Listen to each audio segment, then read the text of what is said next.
வாழ்வில் வார்த்தை ஊழியங்கள் வழங்கும் இன்றைக்கான இறை வார்த்தை. புதிய நாளை கொடுத்திருப்பதற்காக ஆண்டவருக்கு நாம் நன்றி செலுத்துவோம். பவுலுடைய கடிதங்களில் கடவுளின் அன்பு அதிகமாய் வெளிப்படும். கடவுளுடைய அன்பை மற்ற காரியங்களோடு ஒப்பிட்டு சொல்லுவதில் பவுல் வல்லவர்.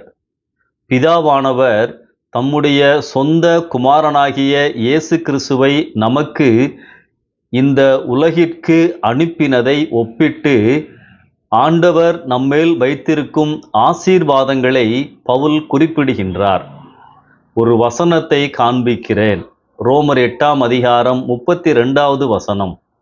தம்முடைய சொந்த குமாரன் என்றும் பாராமல் நம் எல்லோருக்காகவும் அவரை இயேசு கிறிஸ்துவை ஒப்பு கொடுத்தவர் அவரோடே கூட மற்ற எல்லாவற்றையும் நமக்கு அருளாது இருப்பது எப்படி? பவுல் இங்கே ஒரு கேள்வியோடு இந்த வசனத்தை முடிக்கிறார். பவுல் இங்கே என்ன சொல்ல வருகின்றார்? ஆண்டவருடைய அன்பை விளக்குகின்றார்.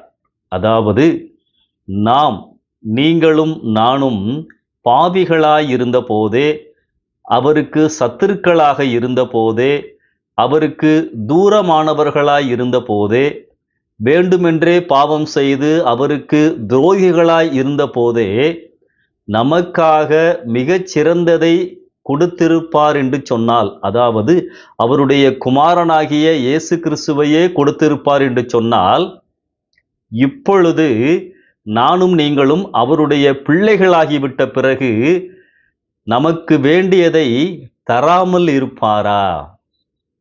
எல்லாவற்றையும் எப்படி கொடுக்காமல் இருப்பார்? நீ பாவியா இருந்த பொழுதே மிகச்சிறந்ததை கொடுத்திருக்கிறாரு.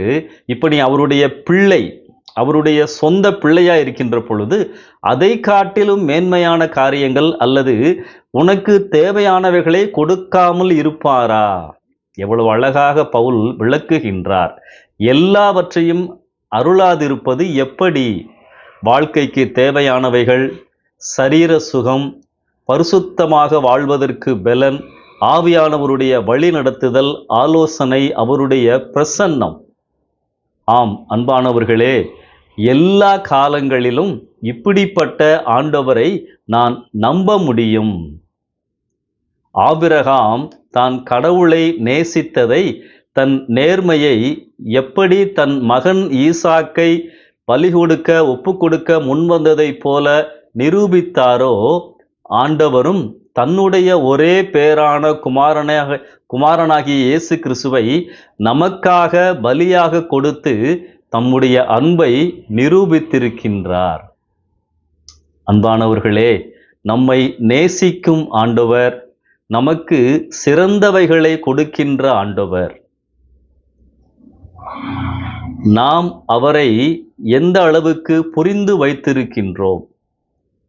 கடவுள் என்னை நேசிக்கிறார், எல்லாரையும் நேசிக்கிறார், அவரை நம்பாதவர்களையும் நேசிக்கிறார் என்பதை அறியாமலேயே இருக்கின்ற மக்கள் உண்டு.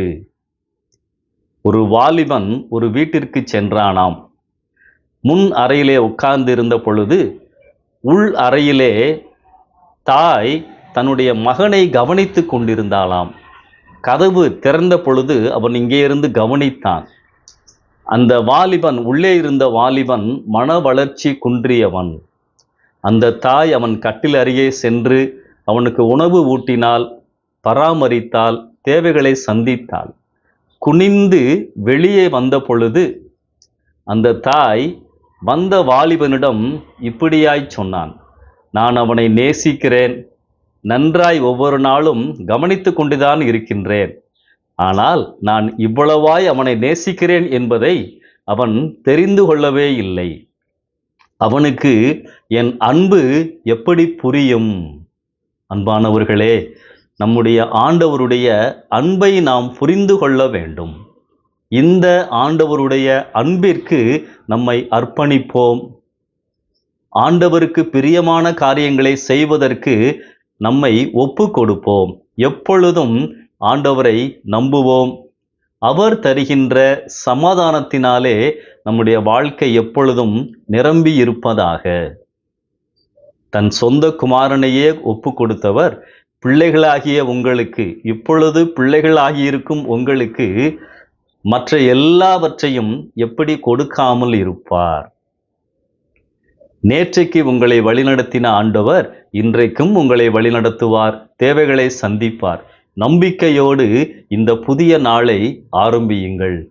ஆமென்.